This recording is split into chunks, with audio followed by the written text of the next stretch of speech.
नमस्कार,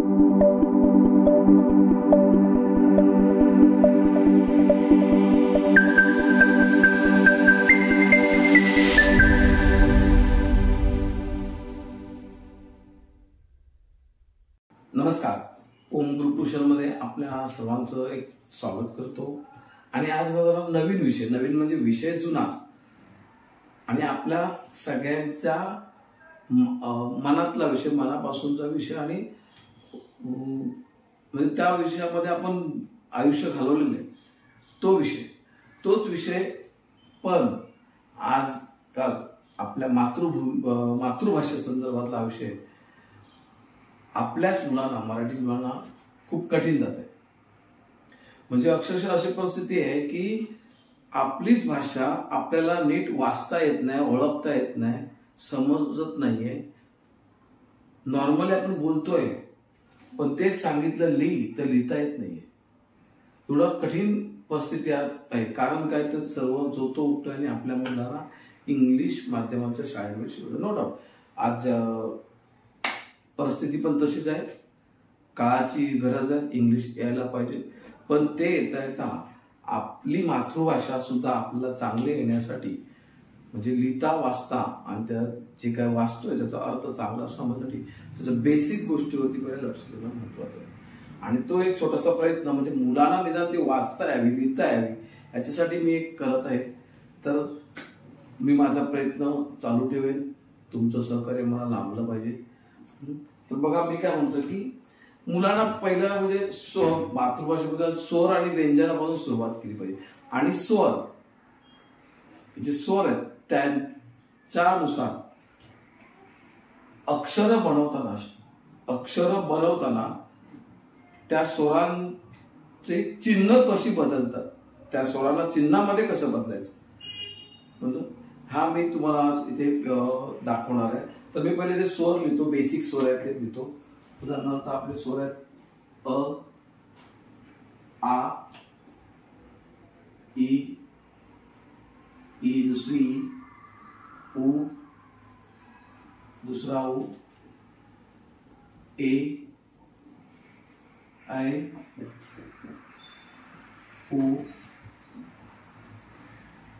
औ, आणि आ। हे जे आपले स्वर आहेत मूळ आपल्या मराठी भाषेतले, बरोबर, ह्या स्वरांपासून नंतर ह्या स्वरांचा वापर करून एक एक अक्षर तयार होतं आणि मध्ये बाराखडी तयार होते। उदाहरणार्थ, बरोबर, बाराखडी तयार होते।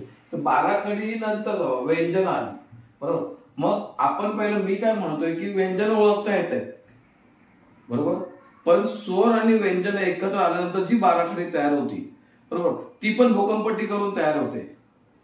पण नंतर जे शब्द तयार होतात आणि ते जेव्हा वाचताना काही मुलं अडकवतात, म्हणजे माझ्याकडे ती उदाहरणं आहेत, बरीचशी उदाहरणं आहेत अशी की मला ती मुलं येतात माझ्याकडे अशी, त्यांचे पालक घेऊन की आता मुलगा 10वीला आणि त्याला मराठी आणि हिंदी वाचता येत नाही, वाचायला आलं ते तो चाचपडत वाचतोय परंतु त्याला लिहिताच येत नाही। जे कालचंच उदाहरण आहे माझ्याकडे। आणि म्हणून मी आज ना थोडासा प्रयत्न करतोय। तर बघा, माझं म्हणणं आहे की एखादं आपण अक्षर घेऊया, समजा आपण क घेतलं, तर हा जो क आहे हा क पहिला तयार कसा होतोय ते पहिलं समजूया। तर क तयार होताना तर क चा पाय मोडला होतो, त्याच्यामध्ये अ होतो आणि मग हा पूर्ण क तयार होतो।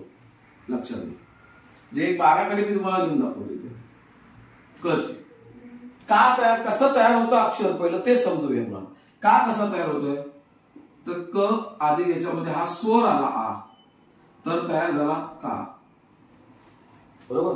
म्हणजे उच्चार जसा मी उच्चार करणार क क अ क क आ का, ह्या उच्चारावरती स्वराचा जो उच्चार होतो त्याप्रमाणे इकडे ती बाराखडी तयार होते।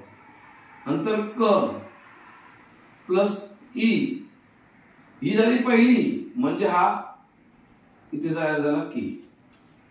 म्हणजे ह्या ईचं सिम्बॉल काय, तर मी बघा तुम्हाला इथे दाखवतो। हा आचं सिम्बॉल काय, तर एक काना, याला काय म्हणूया, काना।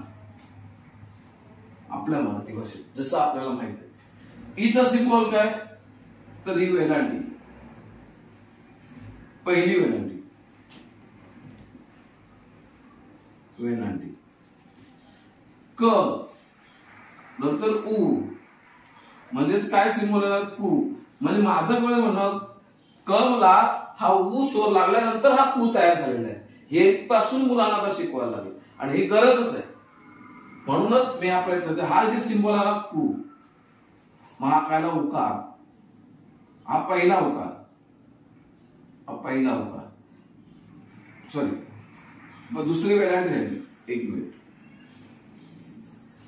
क प्लस दुसरी ई म्हणजे इथे झाली दुसरी की, दीर्घ की. ही रस्व की दीर्घ की, याची सिम्बॉल आहे, याचा सिम्बॉल आहे हा.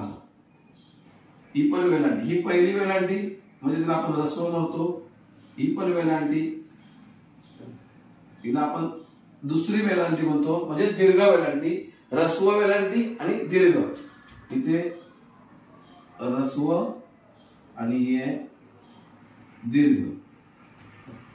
नंतर उ लागतो. क ला समजा आपण उ लावलं, क अधिक उ, तर तयार काय होतो, कू. म्हणजे चिन्ह राहिलं हा उ, हे चिन्ह. म्हणजे हे चिन्ह ह्या उ साठी हे चिन्ह आहे. हे पण मुलांना आपल्याला सांगायला, त्याला म्हणतात उकार. हा उकार, हा आहे पहिला उकार म्हणजे त्याला आपण रस्व उकार म्हणतो, रस्व. नंतर दुसरा उकार क अधिक उ, कू. आणि याचा उच्चार पण तसा असतो. याचा उच्चार कू होतो तर याचा कू थोडासा उच्चाराचा खेच जातो. इथे वेलांटी पण तशी की, की. दीर्घ, दीर्घ म्हटलं की थोडस त्याला तो उच्चार थोडासा ताणायचा असतो. बोलताना पण तसं की करायचा असतो, बरोबर. क का, काचा काना. क अधिक ई की, कीची ही वेलांटी, ही रस्व वेलांटी. क अधिक ई की, पण की, ही की आणि ही की, की दीर्घ वेलांटी, बरोबर. क अधिक उ, कू, कू उकार, हा रस्व उकार. आणि नंतर क अधिक उ, कू, हा दीर्घ उकार. याला म्हणायचं आपण उकारच आहे, पण याला काय म्हणायचं, दुसरा म्हणतो आपण, आणि याला म्हणायचं दीर्घ उकार. हा काय दीर्घ उकार, हे थोडस ओढायचं. क का की कू कू के. मग आता क अधिक ए ला होतो कायचा के. आता बघा इथे, म्हणजे इथे काय हा मात्रा आला, हा काय आला मात्रा डोक्यावरती, जे हा याला म्हणायचं मात्रा. एक मात्रा, एक मात्रा काही द्यायचं जेव्हा ए चा उच्चार होतो, क के. तसं इथे असं म्हणतो प, प अधिक ए पे. म अधिक ए मे. अशा पद्धतीने इथे मे एक मात्रा आहे म्हणजे याच्यामध्ये ए पण आहे. हे उलट पण मुलांना सांगायचं आहे आता, बरोबर. नंतर परत के झालं, बरोबर. परत क अधिक ऐ, हा झाला ऐ. म्हणजे इथे काय येतं कै. म्हणजे दोन मात्रे, दोन मात्रा, एक मात्रा तसं दोन मात्रा येतात. हे दोन मात्रा, बरोबर. क अधिक ऐ कै, क अधिक ऐ कै. इथे प अधिक ऐ पै. म्हणजे दोन मात्रे असतील तर त्याच्यामध्ये काय कोणता स्वर लपलेला आहे, ऐ.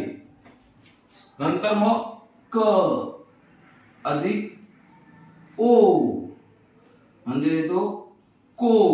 मग इथे येतो एक काना आणि एक मात्रा. इथे काय आलाय, एक काना आलेला आहे आणि एक मात्रा. काना अधिक मात्रा, असे दोन्ही एकत्र आलेले आहेत. म्हणून हा काय झाला को. ओ चंबू होतो तोंडाचा, ओ ओ. नंतर क अधिक औ म्हणजेच कौ. इथे होतं 2 मात्रे आणि 1 काना. 2 मात्रा अधिक काना. कौ नंतर म्हणजे इथे अनुस्वार आलेला आहे. क अधिक म्हणजे कम, म्हणजे इथे काय आलेलं आहे? अनुस्वार. अनुस्वार ह्याच्यामध्ये कम, पम, मम, मचा उत्तर सायलेंट येतो आणि नंतर विसर्ग येतो. कम, का, आ. हा आपल्याला तसा जास्त आपण त्याचा वापर करत नाही. का हा आहे विसर्ग. विसर्ग. तर अशा पद्धतीने लक्षात घ्या, अशा पद्धतीने काय ही जी बाराखडी तयार होते ती अशा पद्धतीने तयार होते. मुलांना आपल्याला काय दाखवायला पाहिजे तर आ म्हटलं तर कोणतं चिन्ह येतं? ही चिन्ह आहेत, हे त्याची चिन्ह, बरोबर. तर आ म्हटलं तर एखाद्या अक्षराला व्यंजनाला आपल्याला काना लावला पाहिजे. म्हणजेच काय केलं पाहिजे? समजा आता इथे प आहे, पच काय होईल? आला त्याच्यामध्ये, तर काय? पा. पच काय होईल? पा. ख आहे, ख, त्याचं काय होणार? खा. कधी होईल खा? तर त्याच्यामध्ये आ हा स्वर आहे. आणि म्हणजे ह्याचा आता उलट घेऊया. समजा काय असं आपण म्हणूया की मी मा म्हणालो, मा, म्हणजे ह्याच्या अर्थ ह्याच्यामध्ये म अधिक आ आहे. उलट सांगूया आता, म आहे म्हणजे ह्याच्यामध्ये काय? म अधिक आ काय? स्वर आहे. हे व्यंजन आहे आणि त्याच्यामध्ये काय? स्वर आहे. समजा ई, मी, म्हणजे ते म अधिक काय? ई आहे. आता ही कोणती आहे? तर ही आहे दीर्घ ई. लक्षात का? म्हणजे ईचा उच्चार आला, ईचा उच्चार आला तर तिथे काय? ई आहे. तर म्हणजे याचा अर्थ ई हे सिंबॉल आहे तिथे. लक्षात घ्या, हे सिंबॉल आहे आणि हे सिंबॉल आहे म्हणजे तिथे ही मी घेऊया आपण आता. म अधिक ई म्हणजे जी मी, बरोबर, म्हणजे जिथे सिंबॉल हे आलेला आहे हा त्याचा अर्थ. दीर्घ मी मागून सिंबॉल, हे ईच सिंबॉल, उच सिंबॉल, उकार. उकार म्हणजे आता म अधिक उ म्हणजे काय झाला? मू, बरोबर. क अधिक उ म्हणजे काय झाला? कु. म्हणजे हा उ त्याच्यामध्ये आहे. उकारामध्ये काय आहे? उ आहे. म्हणजे जेव्हा एखादा मुलगा ऐकतो एखादा शब्द, बरोबर, तेव्हा त्या ऐकलेल्या शब्दामध्ये काय आहे? उकार कोणता ऐकायला आलाय? मी कोणता स्वर ऐकायला आला? बरोबर. म्हणजे मी म्हणालो मुलगा हा शब्द आहे, मुलगा, तर ह्याच्यामध्ये हा जो मू आहे, मू मू मू म्हणजे ते उ आलेला आहे. म्हणजे तेव्हा मला हे सिंबॉल वापरायला पाहिजे. नंतर याच्यामध्ये काय आहे? मुलगा. ल तर नॉर्मल झालं. गा, गा, गा मध्ये आ आहे म्हणजे त्याला मला हा काना द्यावा लागणार गला. म्हणजे तेव्हा माझा तो शब्द असा तयार होईल, बरोबर. तसंच मी असं सुंदर म्हणतो, सुंदर, बरोबर. सु सु सु म्हणजे स, बरोबर, व्यंजन स आणि त्याच्यामध्ये उकार आहे. म्हणजे उकार आहे म्हणजे मला हे सिंबॉल द्यायला पाहिजे. म्हणून मी ते दिला सु. सुन, सुन, अनुस्वार, सुन, त्याच्यामध्ये सुन, नंतर द आणि नंतर र. तेव्हा हा शब्द तयार होतो. म्हणजे इथे मुलांना आपल्याला उकार, वेलांटी उकार हे बरोबर समजले पाहिजे. दुसरा उकार हा सिंबल आहे, हा सिंबल. चल तिसरा, आता हा सिंबल वाक्य अधिक हा उ असेल तर हा कु, म्हणजे उ आला त्याच्यावर, बरोबर. म्हणजे काय? कु. पुढे नंतर ए. ए म्हटलं की त्याच्यावरती डोक्यावरती एक मात्रा अक्षरावरती देता आली पाहिजे. ए म्हटलं की, ए म्हटलं तर काय देता आली पाहिजे? अक्षरावरती मात्रा देता आली पाहिजे. एक म्हणजे उदाहरणार्थ आता फ म्हणालो तर त्याच्यावरती एक मात्रा फे, समजलं, त्याच्यावरती एक मात्रा फे. सेवक शब्द आहे, सेवक, सेवक, से से से म्हणजे त्याच्यामध्ये एचा सायलेंट उच्चार येतोय, म्हणजे स वरती त्या विद्यार्थ्याला समजलं म्हणजे इथे मात्रा द्यायची, से नंतर व क, हे नॉर्मल झालं. पण से म्हणतोय मी तेव्हा तेव्हा तिथे ही मात्रा डोक्यावरती दिली पाहिजे विद्यार्थ्याच्या. ऐचं सिंबल दोन मात्रा दिले पाहिजे. काय दिलं पाहिजे? दोन मात्रा. ऐ कैलास, कै, समजा आता कै, मी काय म्हणतोय कै, के नाही म्हणत आहे, कै म्हणतोय. के तर एकच मात्रा, कै म्हणतोय तेव्हा मला या क वरती दोन मात्रा दिल्या. कै ला, ला म्हणजे ल, ला ला, आल आहे त्याच्यामध्ये, आल आहे म्हणजे हा एक काना दिला म्हणजे कै ला आणि मग स. ओ, ओच काय ना एक काना एक मात्रा. को कण, को को म्हणजे क काढला मी, क काढला आणि त्याच्यामध्ये को ओ आला, बरोबर. म्हणजे ओ आला म्हणजे त्याला एक काना दिला पाहिजे क ला आणि वरती एक मात्रा दिली, को. अशा पद्धतीने तुम्हाला कधीच आलं. नंतर औ, औचा आहे एक काना दोन मात्रा, एक काना दोन मात्रा. म्हणजे एखादा शब्द आपण शब्द असं म्हणतो खौ, ख, ख त्याला एक काना दोन मात्रा, खौ. मऊ, मऊ म्हणजे ही अक्षरं अशी जेव्हा आपण बोलतो समोर तेव्हा लिहायचं असतं तेव्हा त्याने असा विचार का आलं, मऊ, मोन आलंय, मऊ आलंय, मो मऊ, मे मो मऊ. बघा मात्रा तीनच आहे, एक एक दोन तीन चार मात्रा, चार वेळा इथे मात्रा येतात, बरोबर. मे येतो, म येतो म्हणजे इथे काय होतं, एक मे इथे सिंगल मात्रा, इथे डबल मात्रा. मो, ओ मध्ये काय होतं, एक काना एक मात्रा आणि मो मध्ये काय होतं, एक काना दोन मात्रा आहे, लक्षात घ्या. शेवटचा आहे अनुस्वार म्हणजे पंकज, पंकज, पकज हा शब्द काय आला, पकज. पण जेव्हा मी याच्यावरती अनुस्वार ठेवणार प वरती तेव्हा मला पंकज. अंबर, अबर, आता काय अबर, पण अनुस्वार ठेवला अम म्हणजे उच्चारामध्ये म आला सायलेंट, म आला सायलेंट, तर तुम्ही ते त्याच्यावरती अनुस्वार ठेवले. संपूर्ण, संपूर्ण, संपूर्ण, संपूर्ण, संपूर्ण, लक्षात घ्या. आणि नंतरचा विसर्ग आ, आ बऱ्याच वेळा त्या हिंदीमध्ये वगैरे आपण वापरतो विसर्ग. समज स्वतः, स्वतः, समजलं. असे शब्द जेव्हा येतात तेव्हा तो वापरला जातो.